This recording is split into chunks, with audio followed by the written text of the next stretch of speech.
Hey, everybody, it's Tommy Canelli, and welcome back to Before the Lights podcast, the show that tells you how they made their mark. He's a storyteller, director, editor, and actor. He's known for his roles in television on NYPD Blue, ER, and Cold Case, a Buffalo, New York native that has starred in The Irishmen and as Mario Puzo in the series, The Offer. Please welcome to the show, Patrick Gallo. Patrick, welcome to the show. Thank you, my friend. It's great to be here. You started acting at Lafayette High School in the musical Cabaret, but what was the moment you knew you wanted to be an actor? It was a very specific moment. I was, it was new to me, fairly new to me. And, and I'd gotten very involved in the musical, unexpectedly. I was like, oh, this is an environment that I like. And I started helping with wardrobe. But there was before the first performance or second performance, maybe it was, I was off stage. I was stage left in the wing, and there's a door and there's a little window with, the old school windows with the chicken wire inside. Yes. And I was, a few minutes away from entering stage, and I was looking out. And so I'm looking at the audience, and all the audience is all of their eyes are fixed on the stage. And it never really registered to me. And I looked and I thought, wow, every single person in that audience is glued to the stage, is paying attention, is putting every single bit of their care and love and entertainment into what's happening on that stage. And it was very powerful. And I was like, my God, here is when everyone's paying attention and everyone wants to see what's happening in that little area of the stage. And it was so powerful. And I thought, well, I don't ever want this to be the last moment that I feel that. And I never looked back. I've been an actor ever since. It was a beautiful moment. And that was it, man. It was just watching their eyes focused. You strive for attention your whole childhood, I guess. And then you just go, oh, what the fuck, man? Like, they're all paying attention. And okay, great. This is easy. This is that thing I've been looking for, You studied drama at Erie Community College. You graduated from the American Musical and Drama Academy in New York City. You've studied acting, musical theater, and dance. But tell me, what's the attraction to comedy films? Because you starred in the sequel of American Pie called American Wedding. Yeah, that is one. I've done a ton of comedy in my own life. That's where I come from. I was completely cut out of American Wedding. I think I'm in like one dissolve, and then I'm in like the DVD extras. Don't go looking for him, listeners. Don't go looking for him. Which was a wonderful moment when I brought an entire cast and crew from a film to see the opening and realized I'm not even in the fucking movie. Really, really wonderful night for me. Comedy has just always been a part of who I am. It's been effortless. My friends were always funny. There was a focus on comedy. There was a dependence on comedy. Comedy has been a natural existence in my life. It's something I was drawn to. And so everything has been comedy to me. My whole life, I think, in a lot of ways, is based in comedy and a bit, So, it's just always been a very natural and organic place for me to be. Was your first job in television with Charmed, or was it in ER? ER, I love this because this has happened in a lot of interviews. So a lot of people see it. ER, which I still get residuals for, I got cut completely out of that episode. This is a reoccurring. I'm in the credits and everybody's like, you was on ER. And I'm like, not really, but okay. But I'm still there. I'm in the credits, but those were like my first TV gigs. Like when I first went out to Los Angeles. And I had just become a member of the union, and I had done the Budweiser campaign in New York. And so those were exciting because I moved out to LA. I'd written a play and it was out in LA, and then I just stayed. And, that was very exciting to be on shows like ER and be on the set and be at the studio. And, that was really, exciting, but so those are like, small parts, but the beginnings, the beginnings of my career. I had a wonderful death on Charmed. I got vaporized by a demon. I mean, that's wonderful. I was very excited to see that. In 2017, you starred in The Duece. Yeah. How difficult was it to film that scene where you're sitting in a chair and basically a Speedo? I'm in nothing. You're in nothing? No, there's nothing there. Look closer. Sorry. Zoom in. No, man, totally nude. When you're in the right creative environment and you're around supportive people and it's a safe environment for art, I love it. I have no problem, if the scene calls for me to be nude.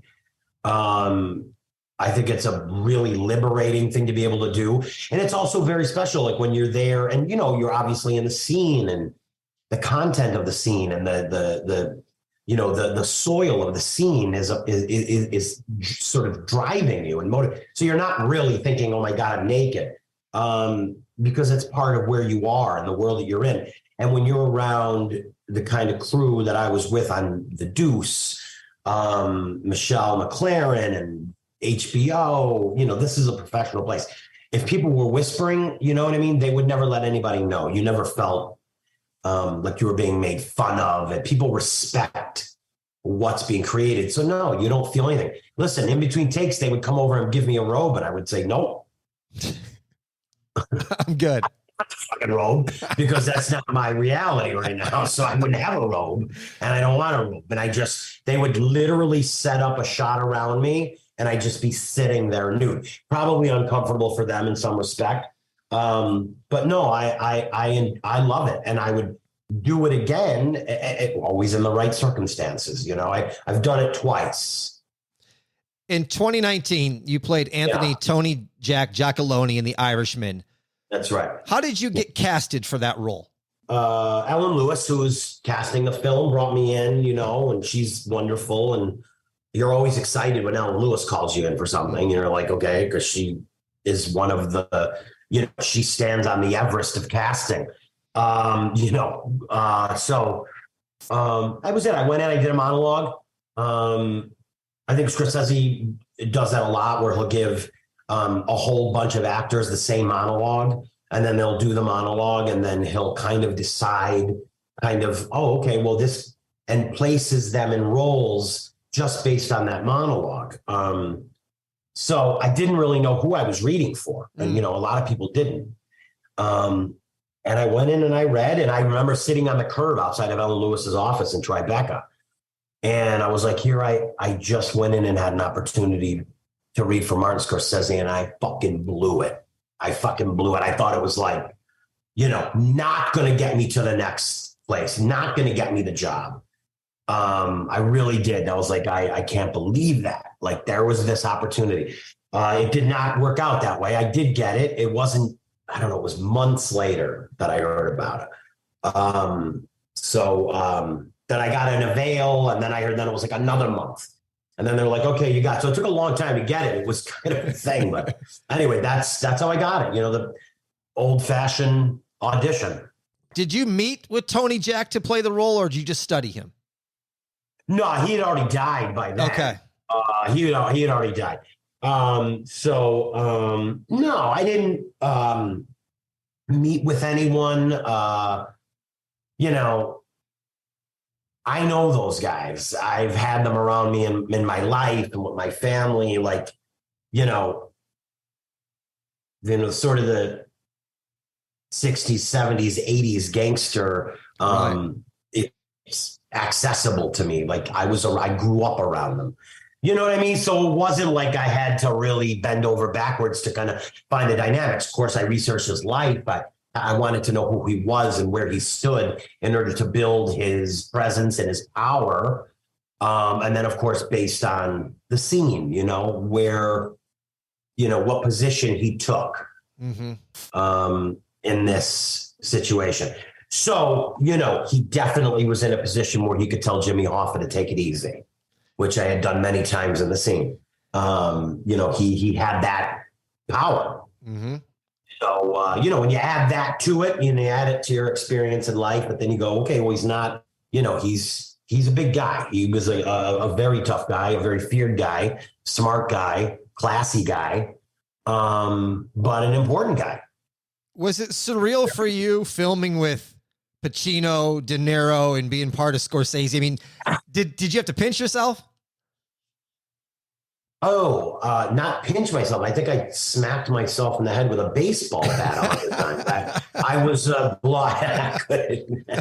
it was more than pinching. It was absolutely surreal. I mean, that's just like the bucket list, and all three of them are on the bucket list. And then you get to put one big check mark instead of three.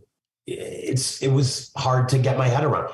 And at the same time, what people don't realize too is that it's like, yes, they're De Niro, Pacino, and Scorsese, but like at the end of the day, if you're in that environment with them, well, then you're just actors and a director, and that's how they treat you. There's no air, you're a fellow artist and you're an equal, and they made sure. I mean, they didn't even have to; it was just a given. You just felt like you were one of them. It wasn't you're doing a scene with Pacino or De Niro. It was like you're doing a scene with another actor. That's it. And that's how they were. That's how they were. They were beautiful to work with. They loved improvising. You never felt like you were going to get in trouble or did I step on a line? I mean, I kept stepping on Pacino's line over and over again in this one scene. And it was nothing. Marty was like, oh, just let him get that out. That's it. Oh, yeah. Oh, my God. Am I stuck? Nobody was judging you. It was a totally free environment. And at the same time, you're in awe because you're with the very people that kind of inspired you to step deeper into the craft. It was a very surreal thing to get your head around. I've said it in many interviews and many times. Every time there was a setup where I had 20, 30 minutes between takes, I would go outside and call my mother weeping because she, really helped. She always supported me as an actor, and she loved De Niro and Pacino and I mean, for her to know that I was doing that, as excited as she was in my career, and who paid my rent 1,000 times, who made it possible for me to live as an artist. I got to call her, and yes, I would cry because, when you're sitting at a table with Pacino and De Niro being directed by Scorsese, that's a moment. That's a milestone. It is. And it was very, very exciting and very unique and rare. And I knew every single breath I took was an unbelievable moment for me to be in that room with those people that I would have, done anything to be with if I could. And here I was. So it was very special, very special. In 2022, you played Mario Puzo in The Offer. And I got to tell you, Patrick, your performance was absolutely amazing. I thought you did just an excellent, outstanding job of playing Mario Puzo in that series. Thank you. When did you first hear of this project? Well, I got a rare call from my agent at on a Saturday night, like 10 o'clock on a Saturday night. She's like, listen, they sent over the script. They want you to read for this role.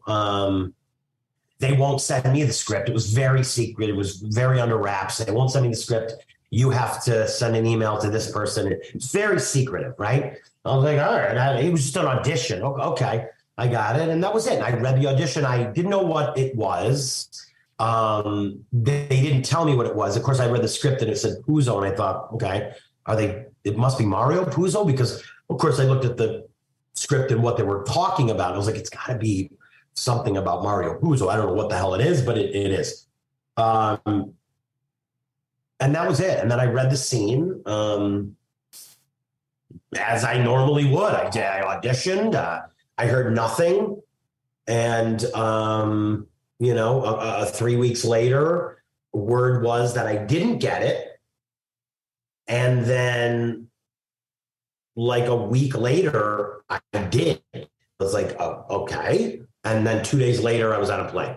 And the next thing I knew, me, Miles, Danny, Juno were in a 150-degree warehouse in downtown LA rehearsing. Unbelievable.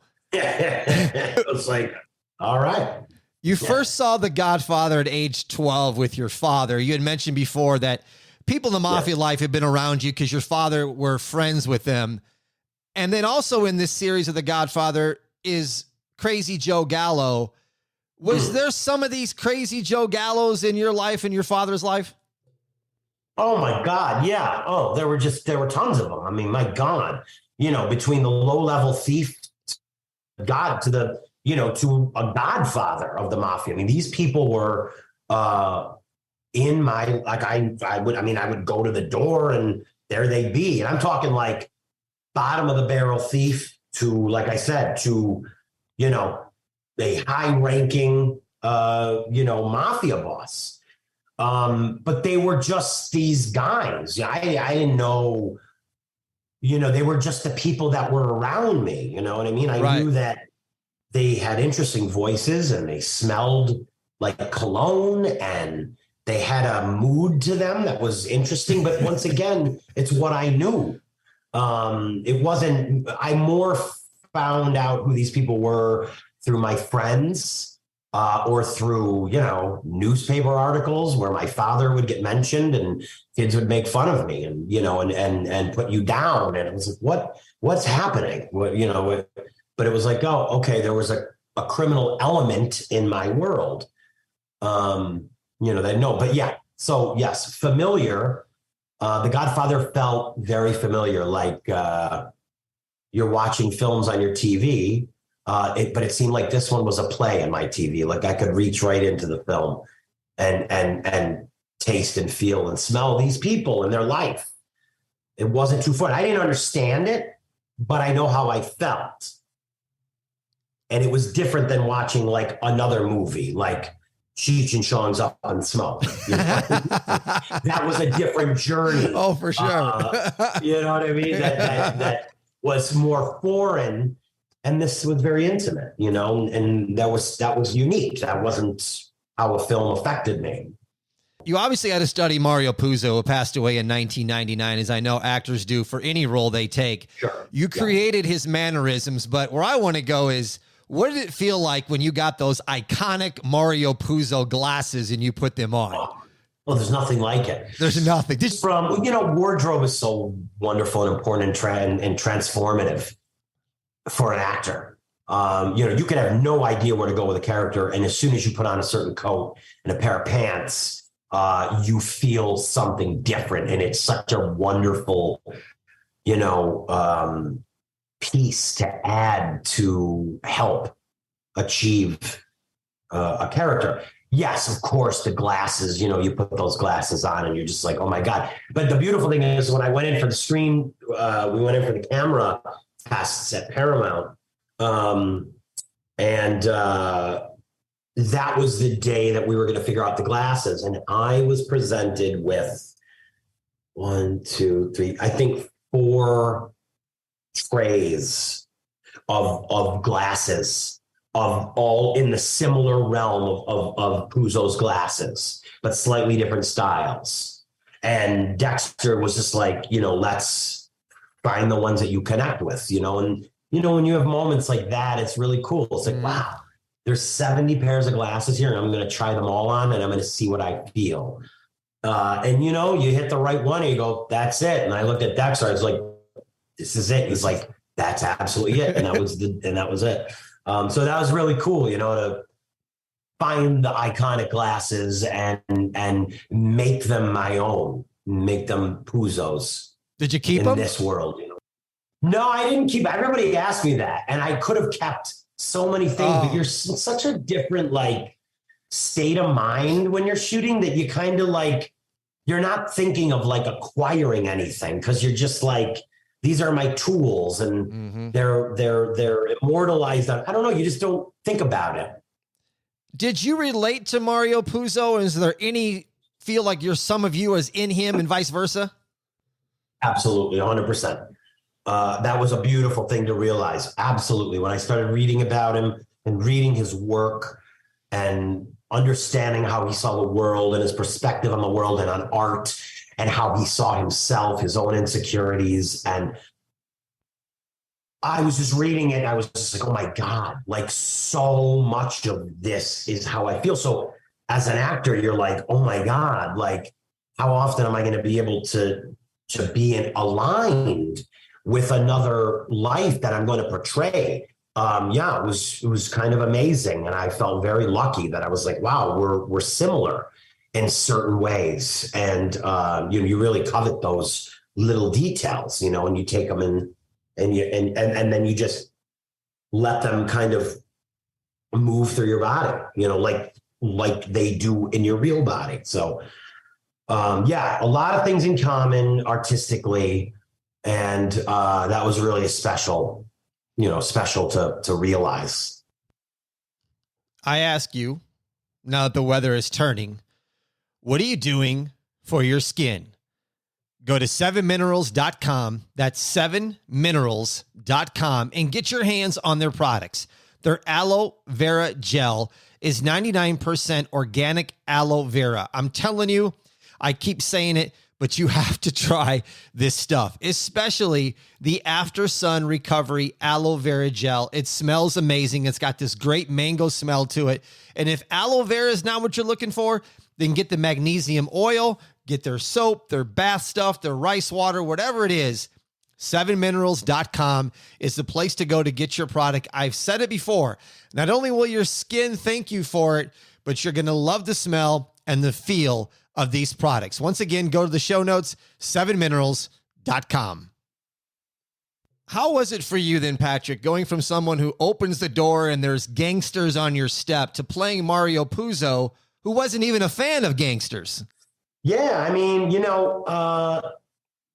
it's a cool dynamic to be responsible for the greatest portrayal cinematically of the mafia, and especially during that era and when it was released and what we knew of them. And I mean, what an unbelievable piece of art created by a guy, like you said, who was not a fan of the mafia. So what a unique dynamic to play a character like that, who's going to deliver the greatest mafia film, script, book, novel, who has adverse feelings about those very same people.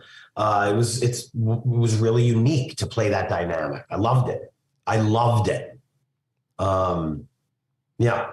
How rare was it for you then, and all the people associated with this series, to have 2 weeks of rehearsal? Because that's usually not even nowhere heard of. It was just fantastic. It was just raw. And, we were, like I said, it was the summertime. This warehouse loft that we were all in was just 110 degrees. And we were in there and we were connecting with each other and having amazing experiences through the process of rehearsal. It was so magical. It was so magical, man, that, we all knew what we were about to do and the position that we were in and how magical it was. We knew it. So when you realize something and at the same time you're present, that's some seriously special energy. That's what we had. And it was a really wonderful experience. Once again, another thing I felt, very fortunate of as an artist. It was a real joy, an absolute joy. Okay, I got to know, how much pasta did you eat when you did that scene in the pool with the pasta on your stomach? You're the first person to ask me that. No, I think that day, I think I got through almost 3 casserole dishes. Wow, where did you put it? Well, I put it away, man. I had to do my job. Yeah, and there would be ongoing bets on the set. Anytime there was a scene where I was eating, there was ongoing bets on the set with the crew as to how many of that thing I would eat, because I would eat it. And even when they were shooting my other actors' coverage and I was off camera, I was still eating. They were always like, you don't have to do it. And I was like, oh, no, that's not how I work. I do. And they're like, all right. And then they would make bets about it. So, yeah, a lot of pasta, a lot of meatball sandwiches and pie and donuts, a lot. how quickly did the connection happen between you and Dan Fogler, who played Francis Ford Coppola? Because it was seamless on screen. Yeah, I mean, it happened very quickly. I think we knew that we needed to, as awkward as it is if you don't know someone and you're foreign to each other, but you know where you are in the script and your relationship. And yeah, I think we were both the kind of actor to be like, okay, well, we need to bypass any awkwardness and like hang tight for a long time. So I moved in with him. There you go. He's like, you want to move in with me for a month? And I was like, yeah, done. We're done. Done. And we moved into this, awesome house and up in Echo Park. And we just hung out and drank wine and partied and sat in a jacuzzi. And we just were together morning, noon, and night, hanging out and talking about it. We talk about how excited we were about what we were doing. We talk about Puzo. We talk about Coppola. We talk about their life, and we talk about our life. And we just and we were with each other literally like almost 24 hours a day, hanging out. And we eventually, I think, became close enough to where when we were shooting scenes on the set, there was nothing, it was effortless. This is my buddy. And I was his buddy. So it was like, we were already there. We had that essence. So it was mainly just memorize your lines and explore it emotionally, but the connection was right there. So it didn't need to, there was no effort with that. What was it like filming the Marlon Brando scene? Because that scene in the series is a pivotal point with all these people in this room. What was it like recreating that scene? It was amazing. It was absolutely one of the most magical days that I had shooting the show. Justin Chambers was of course, very nervous about, you know what I mean? You're playing Brando. Like, I did not envy him to play Brando. You know what I mean? And I knew he was going to be good. Of course, he was nervous. Of course, then he comes in and he just blew us all away, man. It was unbelievable. And I remember at one point I was sitting there and he was talking, we were doing the scene and he turned into and as an actor, you want to connect to your environment. You want to be outside of your reality and within the reality of the scene, if you can, if you're lucky enough. And he's talking to us and he turns to profile and I'm watching him and I'm working and I'm trying to be as organic as possible as to where I am and my circumstances. And he turns to profile and he's talking and he literally, he went from this wonderful actor portraying Marlon Brando to a moment of being in the room with Marlon Brando. And I started crying. Because I was like, it just doesn't happen. It just doesn't happen. That moment doesn't happen. Mm-hmm. And that was so cool to feel that. I was like, wow, it was like a wormhole. It was like, I was able to put my hand and through a hole and just go back in time for just a second and actually be present, and like a flash come back. And that would affect anyone emotionally. It'd be like, it would blow your mind. And it felt like that just for a moment. And my body reacted. I was like, that was unbelievable. Like I just left my body and it was really a wonderful moment.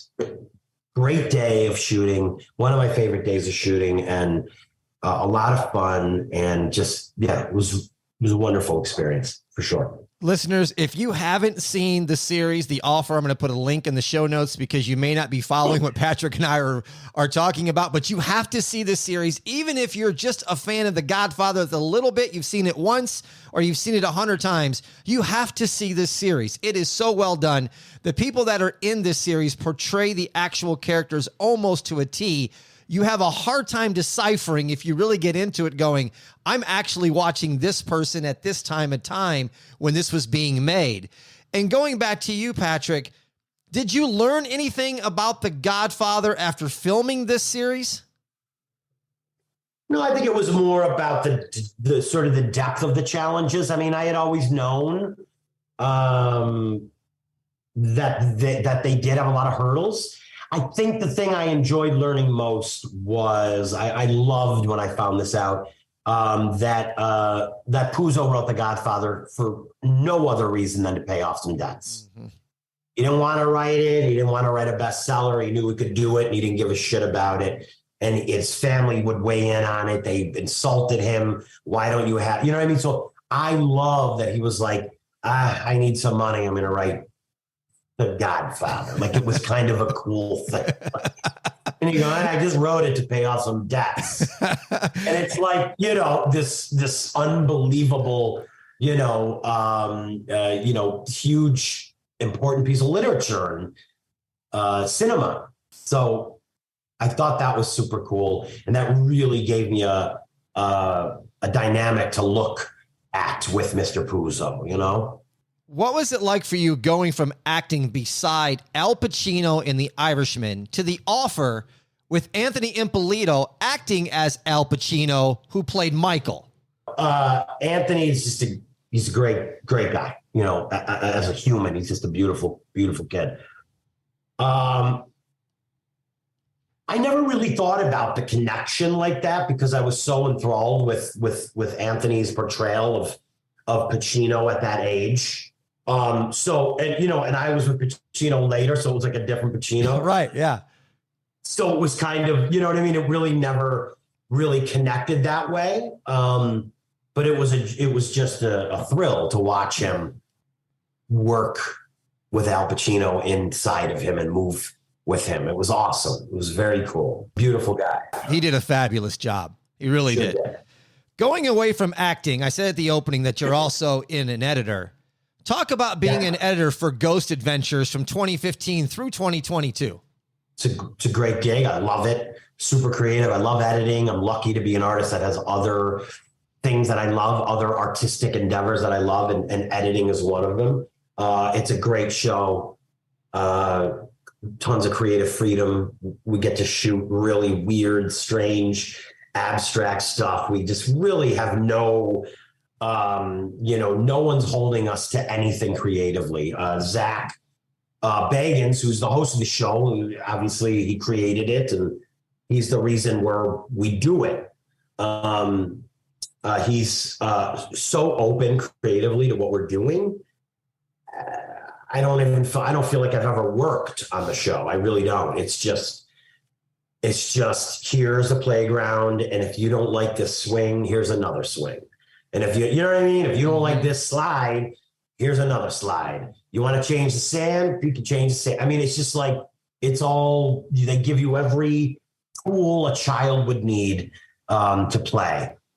And it's a super fun show to be on. I love it. I still love it. It's great. Once again, another fortunate arena to be able to play in. I got to ask about the short film Roscoe. Is this a true story about a bird that drove you crazy? Yeah, it is a true story. It's a true story. Yeah. Yeah, it's a true story, top to bottom. The bird drove me. I mean, you saw the film, and if anybody's listening, go and find. Thank you for bringing up Roscoe. That no joke. I don't think anyone's ever brought that up in an interview. So I appreciate you knowing that and bringing it up. Yeah, I was living in Harlem, and this bird drove me absolutely insane. And one morning, about 4 a.m, we'll bring it all around to being naked. I got out of bed, furious, enraged. I screamed at the bird because it wouldn't stop chirping. And it felt very personal, as I said in the film. It felt like it was a personal attack. And then I woke up in the morning and he was dead. So I felt like I stressed him out. His little heart popped. And then I had to go to work. I had to go to wait tables. So I left it in the cage. And then when I came home, I felt really bad and felt like I owed this bird some respect. And so I took it to the park, and a bunch of kids approached me at the park. And I told them what I was doing, and they were like, "Can we come with you?" And the next thing you knew, me and like 6 kids buried my bird in Morningside Park in Harlem. That became Roscoe. What upcoming projects can you speak about that maybe my listeners can look forward to seeing you in? I can't. I have 2 things that I would love to tell you about right now, and I am unable to do that. Okay, fair enough. As fair aggravating enough. as it is for me, because I would love to tell you what they are, but I can't. One of them is a show that I'm working on, that I'm a creator of, and I can't tell you much more about it. But that's a show that I'm a part of, that my friend and I created. Fair enough. Understand. And then another one is a show that it's just whatever. I can't talk about it, but you'd know.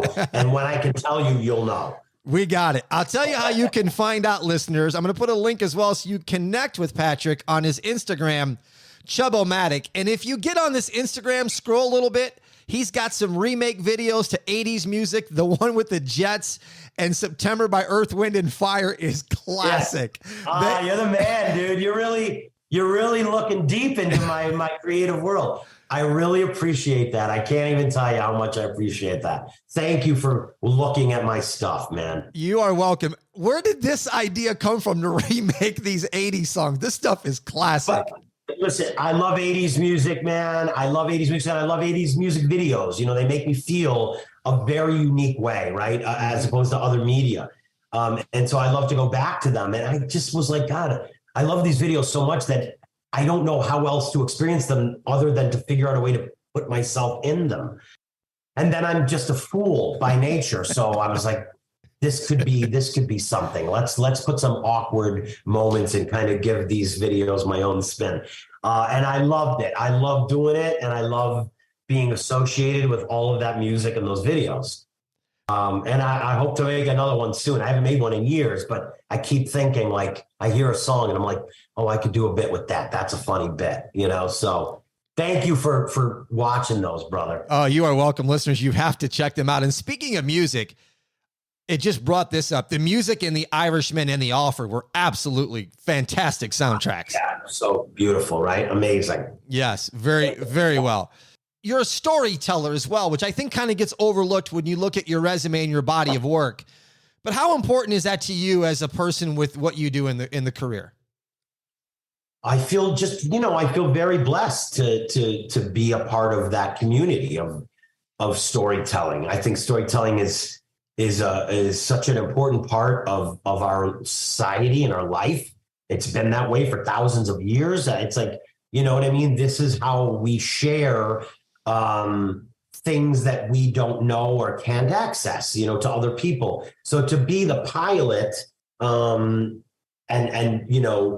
be the voice of a certain story, a trusted voice and a supported voice that people listen to, and you can take them on a tour of a certain concept. It's just a really special thing.